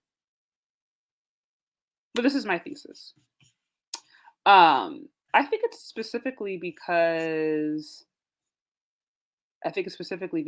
like they don't like the way they look. Period. Women know that their social value, for better or for worse, is their appearance. Women know this, consciously or subconsciously. So when they don't flaunt that, or when they don't cam up, and they know that if they're an attractive woman, them camming up is going to be to their benefit, when they choose not to do that and they choose to hide one of the things that could be their benefit and one of the things that actually give them more value online, essentially, that's because they don't like the way they look. It's because they're not confident with their appearance. They're It's because I think they're not confident with their appearance. That is just my take. Because like I said, no woman who feels confident for who she is, feels confident in how she appears, is going to hide that. She's if she's not gonna flaunt it, she's at least gonna cam up. She's gonna say, hey, this is who I am. Because she knows, like, okay, that's that's how women are valued in the society. Period. Also, I think they don't want to be held accountable. Some of those I think are really, really radical and say things. It's the same reason why somebody will do a live for like a couple of hours and they'll just take it down. Just completely take it down. Like consistently. Because they also want to be held accountable for what they're saying. They don't want to be held accountable for what they're saying. And so I think also some of it is like, not only do they not like the way they look, they do not want to be held accountable for what they're saying. They don't want, people to go to their job. They don't want people to go and say, I know where you live. I'm gonna send a letter to your boss. They don't want to be held accountable. They do want to throw a rock and hide their hand. So that is why I believe many of them do not cam up. Insecurities, not confident in how they look, not wanting to be held responsible or accountable for what it is they believe, and they would rather say all these things, say all these, make all these claims, and not have to actually be held accountable for those claims. So that's my reason. That's my reason why. Shout out again to MS Delta Guy. Man, you are really, really coming through. I really appreciate it, y'all. Again, if you're on here, get those cash apps. Go get those cash apps. Get those lights up. Also, if you would like to show support to the show, you can find me on Cash App or Venmo. I appreciate all of you guys who are showing love. This is a group effort. I do my best to try to bring you guys, informative, educational, entertaining, all that information. I do my best. But I also depend upon you guys. This is a group effort. And so I appreciate those of you guys who have been working with me to make this happen.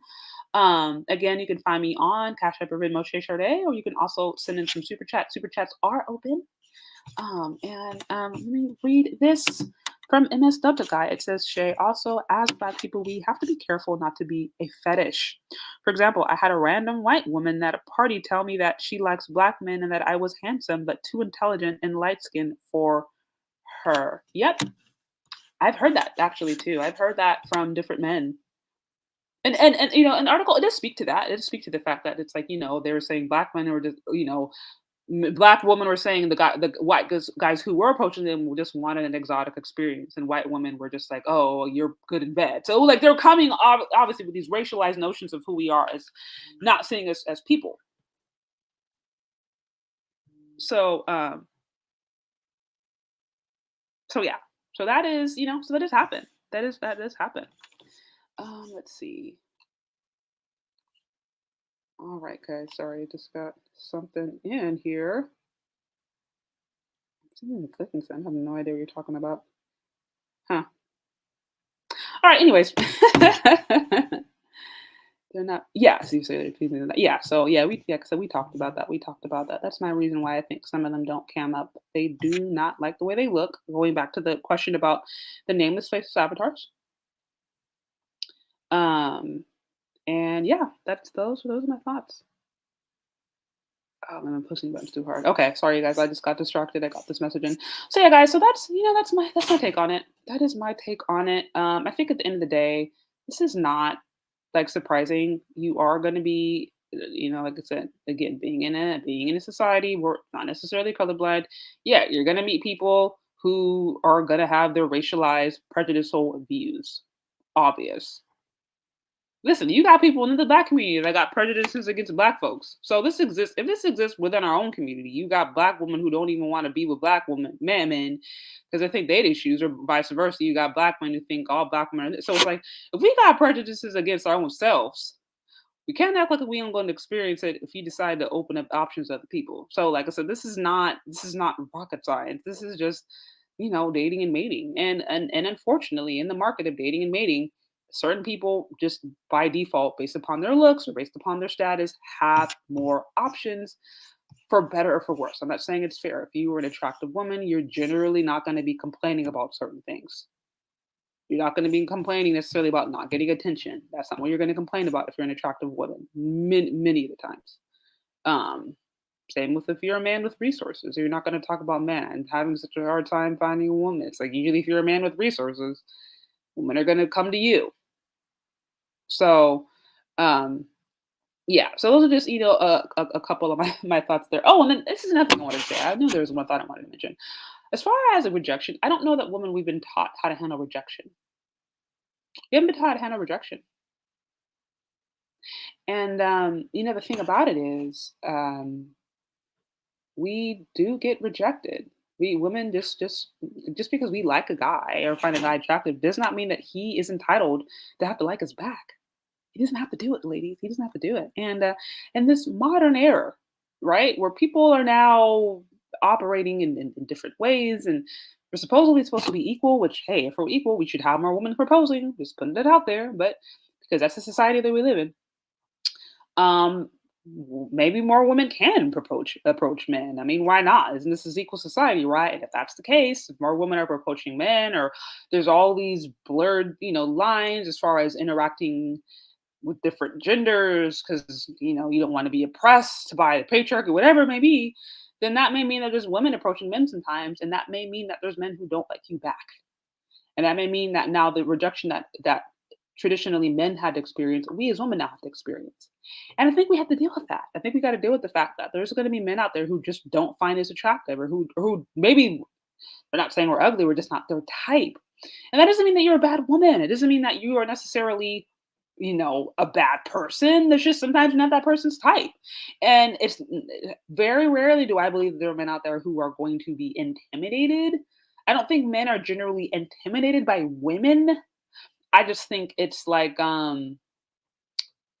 you know, like if you have a bad attitude, if they think that you look kind of hard, if it was just like a first impression thing, and somebody's seeing you and you kind of look hard, or you look mean, maybe you look unwelcoming, whatever it may be, they're not going to approach you, even if you like them or whatever. If you don't put off good open vibes, you don't seem sweet and approachable, you're not going to get approached.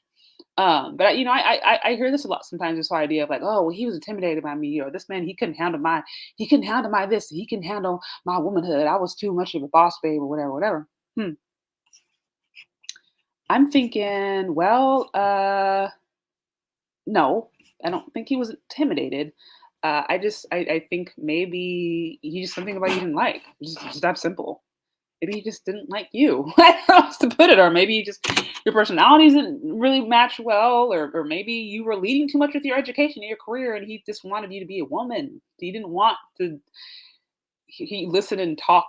Hear you listen and listen to you talk about your career for 3 hours. He just wanted to, like, I don't know. He just didn't really care about that. I mean, I don't know. I'm just saying I don't think women have we've been really taught to accept the idea of rejection, where it's like not every man is gonna like us and think that we're beautiful. They're just not. I think sometimes it's hard for us to believe that there's men who can reject us, and we kind of take them on the chin and move forward. Men are taught how to do that. Men are taught how to do that. As women, we are not.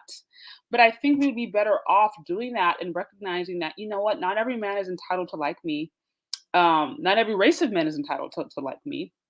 Not every race of men will like me. And that doesn't necessarily mean that I'm a bad person. It doesn't mean I can't still find love and still find value in a happy relationship, but I have to be open and realistic and honest about who I am, where I'm at, where I'm living, my situation, and then move accordingly. And I think personally, when you can do that, then you're going to be able to navigate and move much easier. You're going to be more level headed. You're going to be more honest. You're not going to set up these expectations that are too high and unrealistic.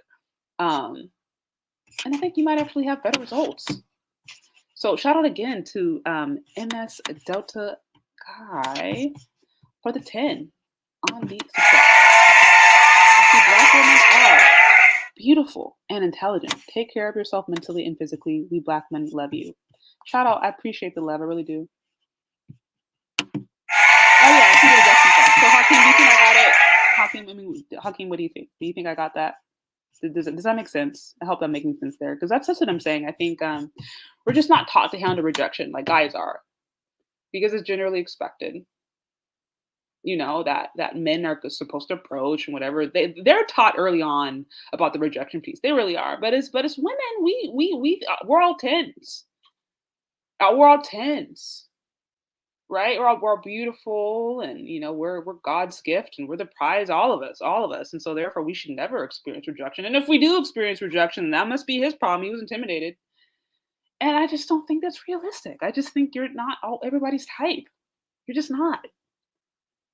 You know what I mean? And like I said, that's not necessarily a bad. I'm not saying that that's a bad thing. I'm not saying that makes you a bad person. But again, we can't think that everybody's entitled to us. like, or I mean, or that like we can't think that we're entitled to just whoever that we like. Just because we like them means they have to like us back because there couldn't possibly be something about me that's that person doesn't find desirable or whatever. And it's like, oh no, it's just guys have types. Again, shout out to MS Delta guy with the 5 on the cash. I mean, super chat.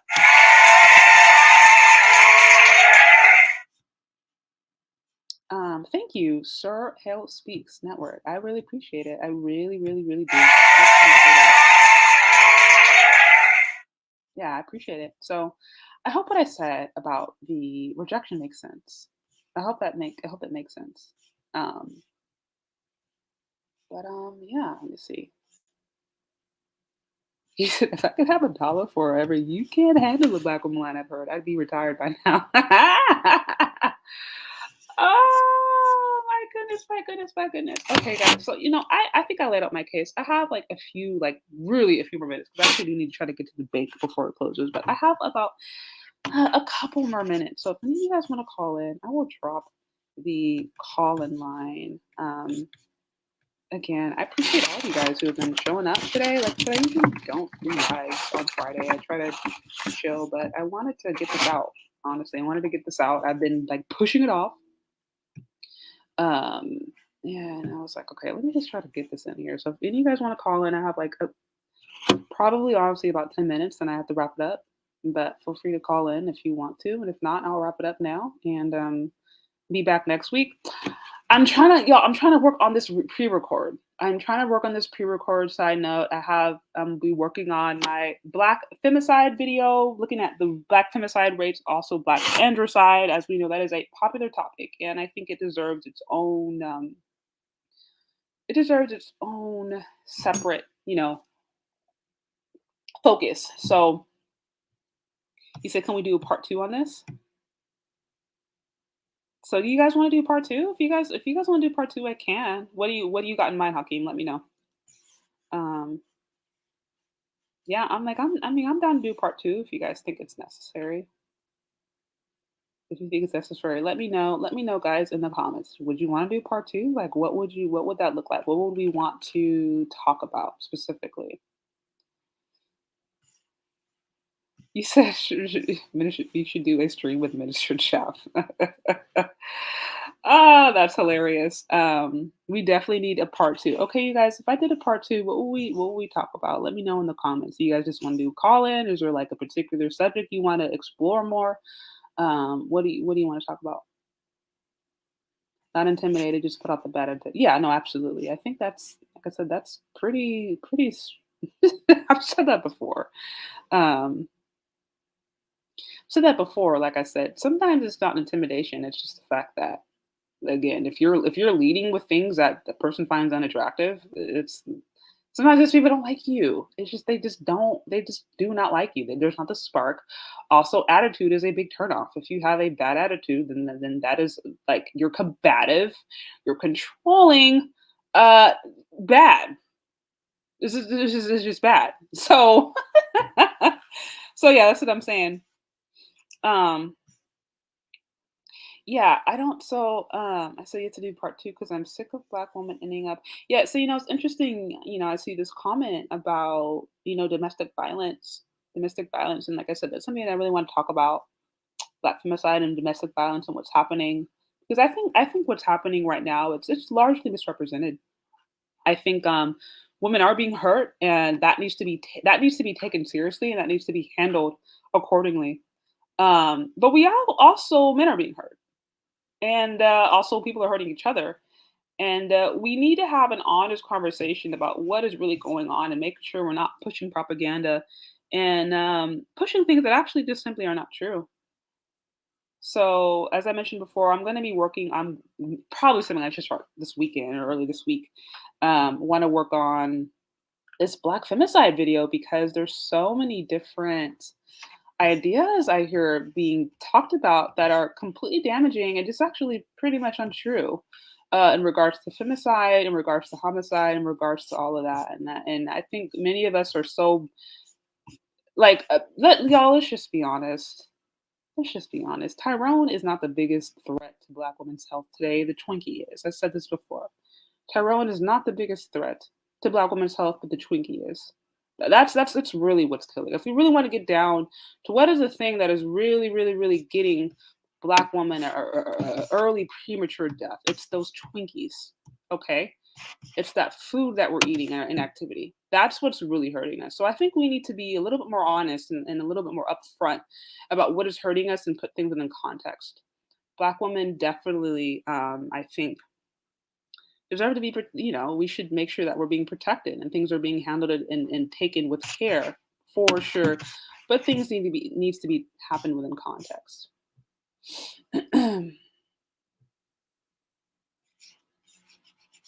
So let me see something. So okay, so I have about 4 minutes. Let's see here. Yeah, health disease is the number one killer. Yeah, and also, I mean, for all of those, Black, because I see somebody in here who has smoke about Black women being harmed. No one is saying that that's a good thing. I think that should be all Black women are harmed. That's bad. I don't think anyone's just like, oh yeah, that's bad, and that needs to be addressed. But we have to be honest about how we're portraying these things. That's all I'm saying. We got to be honest about how we're portraying these things.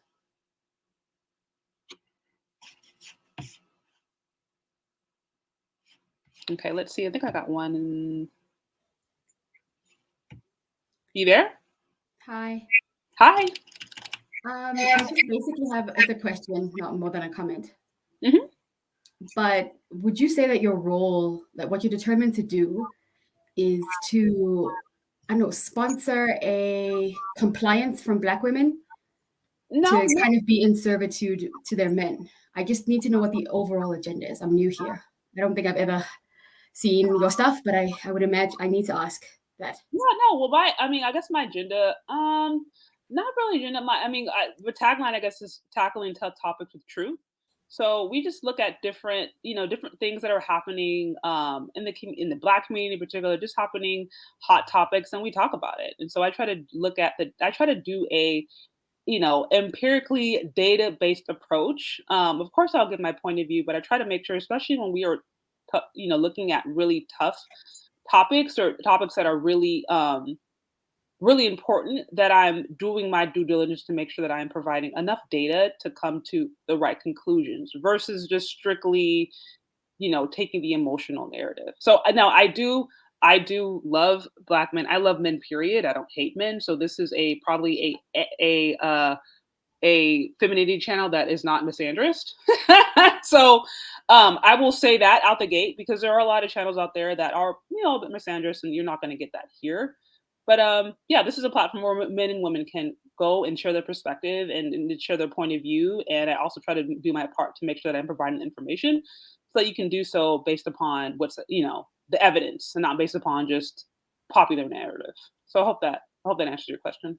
No, that really does. How much do you think that it seems as though, I don't know, the manosphere, I don't expect you to answer for the manosphere. I don't know if you're a part of it, but would you say there's sort of like a need-hate relationship where I think the hatred of women is pretty clear, but they definitely need women to comply with a lot of their precepts. And the only litmus test to see the success model of a Black manosphere is to see women complying with their rhetoric. I know you said you give an empirical approach to your data and stats and that you're wary of what conclusions you reach, but I need you to tell me how far the scope is from the other side. And I treat you as a third party in this regard. Well, I can't say that I'm necessarily an expert in the manosphere. I'm not. I'm not an expert in the manosphere. I've had a few Right, people right. on within that space, and I've talked to people from, I guess, different spaces in general. So I'm not an expert. What I will say is that um I think when we're talking about relationships in general, because relationships, at least when it comes to heterosexual relationships, because it requires a man and a woman to work together, then it's important for us to hear the vantage point of the man and the woman. So that's the way I look at it. But I am not I am the manosphere representative. I'm not the expert. I'm simply not. So I can't say that I can empirically say, these are the tenets of the manosphere that I am in compliance with, because it's like I don't really know. So All right. No, thank you so much for taking me up. yeah, absolutely. Have a good one.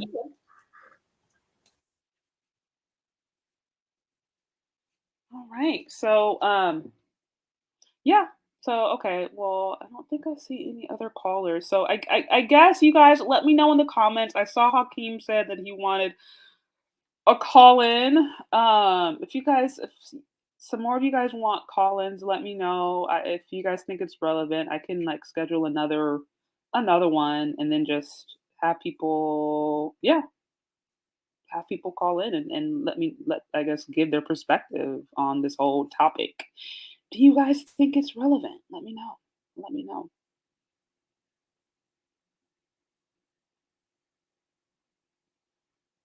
Shout out to Snuggles. Snuggles always showing some love and support. Much appreciated. Much appreciated, Snuggles. Let's see. So let's read that. See, I'm sending you something because it seems like nobody wants to send you anything. By the way, when are you going to drop the link? Guess who might show? I actually dropped the link already. And maybe it didn't come through.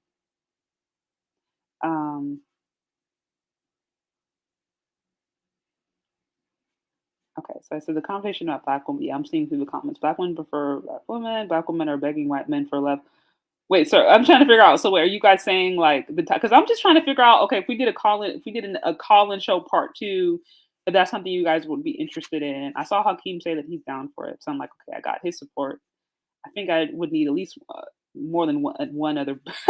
At least more than one other call-in, unless it would just be okay. We're doing a members only, and it's Hakeem showing up. But let me know in the comment section, y'all, if you think this is something that we should do. Okay, looks like I got one more caller, and then I'll wrap this one. This one. Hey, how's it going? Yeah. Hey. How you doing? You got me over there? Okay, I got you.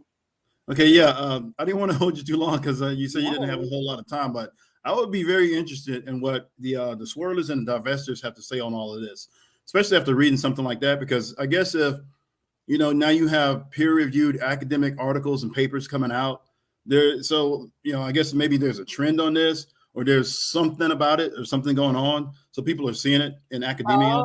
I see what you're saying. I'd be interested in their perspective. Well, I mean, if they call in, but okay. Yeah, so that may be where that call in part 2 comes in, because it's almost as if you have folks who are trying to pit black men against white men, who's better and all this other stuff, this, that, and the third. And yeah, I get it. Men are in competition for women. I understand all of that. But,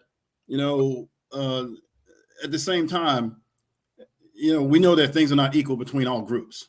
Yeah, like that's what I'm saying. I'm reading this. The crazy thing to me is that they're reading this as that this is like breaking news. I'm like, this is common sense. Like, how is this controversial or something that needs academic study? I mean, like, this is just literally how things work. So, and you pointed this out. I mean, this country's been set up, to benefit one group and one group only right from the beginning. So if they wanted to set it up to actually allow miscegenation, the mixing of races and all this other stuff, they could have done that right from the beginning. Right. That was my point. That was my main point. It's just like, why aren't certain groups, mixing or choosing more? Because they don't want to do it, period. Like I said, it's not like they haven't had access to the opportunity. If men in a particular ethnic group are turning a certain way, or if they're like primarily marrying their women, it's because that's what they want to do. Like, this is not deep. Yeah. And then I think K7's even talked about this a little bit. He talks about even as men get, start to move up the ladder as far as wealth, finances, and just being better off in life, they generally stay within their group. About 80%, some guys marry out, but about 80%, a little bit more than that, generally stay within their group. So if you're a rich white man, you're going to marry a white woman. Black men generally, with wealth and money, the ones that do have it, or the ones that have, enough money to make themselves comfortable and feel that they're in a solid middle class or upper middle class position, they're going to generally marry a black woman. And we know that the stats are like 80% or better. So, I mean, I'm not upset with people marrying out. I mean, it's going to be what it is. So if we get to the point where only 20% of us are marrying each other, okay, now we probably have something to worry about. You see what I'm saying? Yeah, but I don't see that happening because I'm like, in order for that to happen, that would require other nationalities to accept us with wide arms. It would require more white people to take us because they're the majority still. So it's like, I don't see that happening anytime soon. Not to say, listen, I could be wrong, but I don't see that happening anytime soon. So I'm I don't know. Here's the other problem to this as well, is that so race is just one factor. We always frame these conversations about relationships, marriage, dating, and this, that, and the third about, as if people are perfect. Right now, we got a lot of people that they don't just, people always say, and women kind of say this a lot, that, well, women deserve this and women deserve that. Men, we don't feel that way. If we deserve something, it's because we earned it. You see what I'm saying? So if a woman's marrying us and decides to marry us, it's because we put in the work to get that woman to convince her, hey, you know what? I want to be your husband. I want to work. I've done all these things in order to prove myself to you. So and I'm asking you. So, now you have to make a life decision as to whether or not you want to be on board as to what it is I'm doing and whether or not you want to do that with me. There's a lot of conversations online and all throughout the mainstream social media that, well, everybody just kind of automatically deserves something. And, generally across the board, men don't feel that way. Yeah, no, I agree. That's why I said this whole I think I did a video on that. Black women don't deserve luxury. And I was like, no, you don't say black, because that's the whole thing. Black women deserve luxury. I don't believe that. You work for it, you get it. But no one just deserves it just by nature of just being born. No. Yeah. And you are correct on the rejection. I mean, men, we've been getting rejected since junior high. So we've been getting kicked around for the longest. So we know that if we want to get a certain type of status, social status, wealth, or whatever, or even the type of woman that we want as a wife or girlfriend or whatever it is we need to do, we got to earn that. So we got to level up. There's a lot of talk about leveling up. But you know what? Is it really going on? See what I'm saying? Right. No, that's what I'm saying. So I had to put someone on, timeout. So if you're going to come here and talk about, especially when it comes to domestic violence and push narratives, you need to come with correct with stats and your sources. I'm not allowing anyone to come in here and just start saying, oh, all these women are doing this or all these black men are chopping at it. We're not doing that. So if you're going to come and make claims regarding homicide and violence, come correct and come with your sources, or else I'm going to have to block you. Just to be clear. Sorry, I just needed to make that. Yeah, no problem. I understand. Yeah, so and you said you didn't have a whole lot of time, so I don't want to take up too much. Yeah. But I mean, man, I would really love to hear a swirler or a divestor's perspective and opinion on this and how they feel about it and what they're doing in order to try to move over to the other side, because that's just I'm not really seeing the work getting done in order to transition out. Because I'll put it to you this way. If a good, solid black man with his life in order is, if he's, middle class or top tier, or he's the kind of guy that you probably would want, then, and you can't get him over here in your group, how you going to go to somebody else's group and get somebody else who's on that same level or better? You see what I'm saying? Right. That's what I'm saying. And so, I mean, again, I've always said, I think man or woman, go where you're happy. I have zero smoke for anybody who wants to marry, try to, marry interracially. It's just, you got to be realistic and honest about what that actually entails. And, none of the stuff that they said in that article was surprising in the least. It was not surprising. And like I said, your best options, and you're going to have you're going to be more likely and have a lot more chances staying within your ethnic group, staying within your ethnicity. Absolutely. Black women are 80 times more likely to more than 8 times likely to marry a black woman than any other race of men. It just is what it is. Yeah, you can argue with me. You can try to say, oh well, colors of futurism, yada yada. When we just look at what's happening, look at the trending, that still has it as even today, even in this quote unquote colorblind society. Yeah, well, we know that most black people are marrying each other. My only issue is that we're not getting married enough. Now, there's reasons for that. Yeah, there are. Yeah, because and we do. I think too, when we start to see, we're seeing this trend across all races. Period. Yeah. So we know this is just not something that is impacting black people. We just know that usually things impact us the worst and the hardest. Roger. So, all right. Well, I know you said you had to take off, so I don't want to hold you too long. But yeah, if you do a part 2 on this, man, I have a lot more to add to this. You want to add? Okay. I guess you guys have spoken. I've seen it. I saw a few in there who say that they would like to do part 2. So yeah, I could definitely do that. I will definitely do that. And yeah, thanks for calling in. All right. Yeah. Thanks. Hey, appreciate what you're doing. Yeah. Hey, by the way, Chaz, I'm actually in the States now, so I can kind of upgrade my what do you call it, my status, and try to do a little bit of chats. When I was overseas, I didn't really trust the putting my credit card and stuff out there. Oh no worries. But I normally live overseas, but now that I'm in the States for a little bit, I want to try to see what I can do to kind of make my status a little bit better on your channel. All right. Well, I appreciate it. I appreciate all the love and support. All right. Cool. All right. We have a good one. You too. Thanks. Okay.